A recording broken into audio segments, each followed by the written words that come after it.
When you put Cade in the last play there, we talked to Larry about it yesterday. When you put Cade in there in the last play, is there something that he gives you that maybe Nathan and Manny don't in that situation that you guys were prepped for? I believe a decision was made to get the ball to the end zone and felt like he could get it there. That's pretty much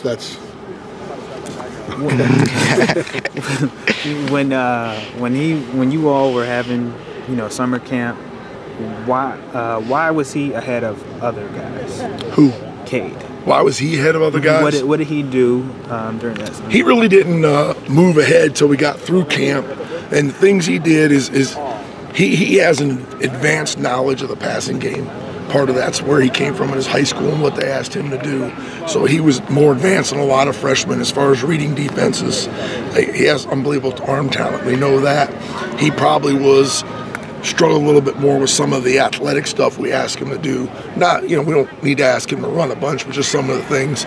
So he continued to improve through spring, summer, and fall camp, and that's really how he moved ahead. What do you think about his future as a future quarterback for UNC? Oh, I think the sky's the limit for him.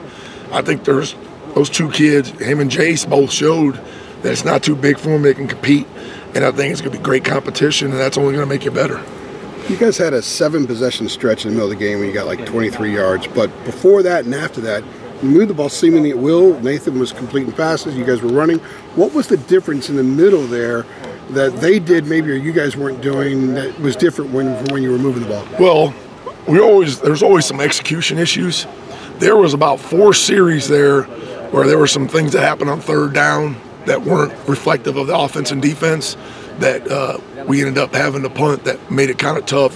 First series of the second half, we threw the ball out to Michael, and it was going to be 1st and 10 at the plus 33 going in with some good momentum, and then there was a holding penalty on that one, and it took us back, and we ended up not overcoming that. We had another where we ran a outside zone on third down and got 12 yards and got a first down. There was another holding penalty, and we didn't overcome that. Right before the half, we hit Diami on the pass, and we're going to be 1st and 10 to 40 with a minute and change left. Opportunity at least to get a field goal, maybe a touchdown, and then there was a penalty for, I guess it was unnecessary roughness for blocking behind the ball, and that negated that. So those were 3 things that really hurt us. And when you looked at it, we ended up with 13 carries in the second half because the fourth quarter we had to go hurry up and throw the ball. We didn't have the ball much in the third quarter. So ending those series with those penalties really were critical. That's if we don't let it get the third down right, then we don't have that issue, but that's what happened. We didn't convert the third downs with those penalties, and they were critical. How do you improve on cashing in on turnovers on the defense? Yeah, that was the part that probably hurt the most is that the defense did have a couple good, they blocked the kick and they had the turnover there. And again, it's the struggle of each side to play together, ham and egg it, whatever you want to say. When we're rolling and then maybe they let down or all of a sudden they're playing well and then we don't finish. And that's really, if you look back, that's been a lot of the issues this year is just both sides of the ball playing well at the same time. You got about 3 or 4 guys that have gotten work at right guard. How would you evaluate that position right now and how it's kind of progressed compared to the other 4 spots there? Obviously that was the one spot that was probably behind everybody else.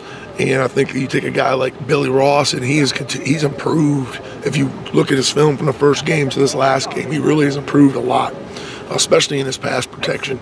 So you like to see that.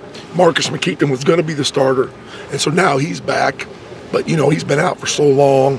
He's not quite in game shape, a little rusty, so I've just been trying to get him in there. Didn't have a great debut against Georgia Tech. Played much better against Duke. So, we need to keep bringing him along. William Barnes is the guy that played a lot early and did some good things, but he had back-to-back injuries, and so that kind of set him back. So, I like the improvement we've seen from Billy, and we need to get Marcus back to close to what he was before he got hurt. Moving forward, are you pretty optimistic about how that spot's going to kind of shape up? Oh, yeah, I think there's going to be great competition there. It's all those guys are back. Everybody's back, And I think those kids, from the outlook before the year of what the O-line's going to be, the lack of experience, and to what they've done through this season, you know, you have high optimism for what they can become because they've done some good things this year. How has Devontae continued to kind of build off the offseason and camp that he had just kind of throughout the season? Yeah, you know, just getting him the opportunities. You know, he did some things Saturday that were really impressive. I mean, he runs hard. He runs his pads down. He had some blocks that were really impressive. He's a physical, you know, high care factor guy, and he's a smart kid. And, you know, when all our backs are healthy, it's just only so many snaps to go around, you know, but hopefully he'll get some few more snaps the next 2 weeks and to build off of that. He's done a tremendous job on special teams all year as well. You okay?